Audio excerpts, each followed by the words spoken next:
You know, there's a bumper sticker that was doing the rounds in the 80s and in many parts of the US, which said on the back, there will, as long as there are math tests, there will always be prayer in schools. It's true. You can't ban a student from praying when he's looking at a question paper in an exam and he knows he's going to flunk it. You better believe he's going to call out to God.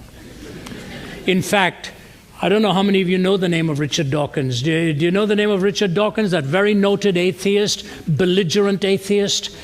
I want to tell you something fascinating that happened, and this is a true story. It happened a few months ago.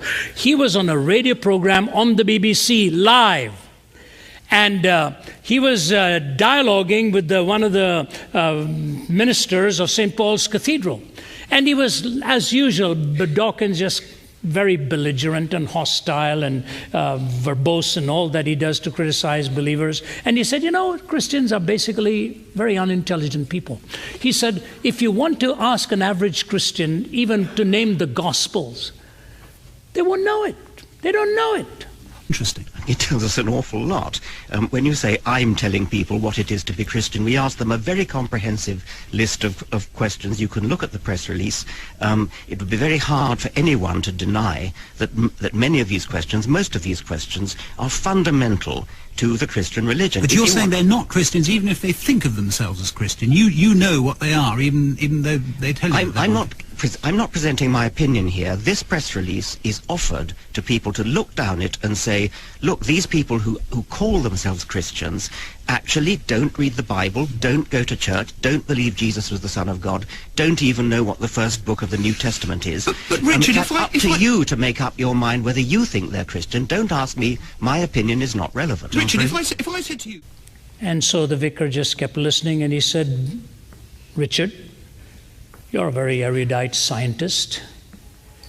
And Richard's just nodding, you know. He said, your favorite book is The Origin of Species, right, by Darwin? He said, right. He said, Richard, can you name the full title of the book? This happened live. And Dawkins said, oh, yeah, I know it's a much longer title than The Origin of Species. So the vicar said, go ahead. Name it for me. If I said to you, what is the full title of The Origin of Species? I'm sure you could tell me that. Yes, I could. Go on then. On The Origin of Species, I'm quoting this to you now, please forgive me. This is the way it went. Richard Dawkins says, The Origin of Species, oh my God. On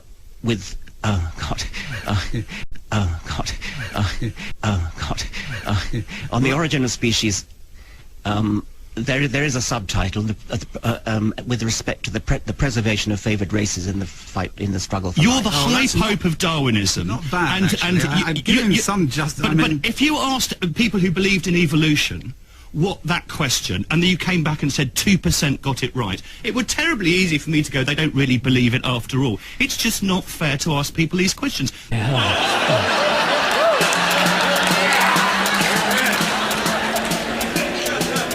The ultimate proof of the sovereignty and omnipotence of God is that it even takes an atheist who doesn't believe in him to call upon him to remind him of the title of the book that helped him deny him.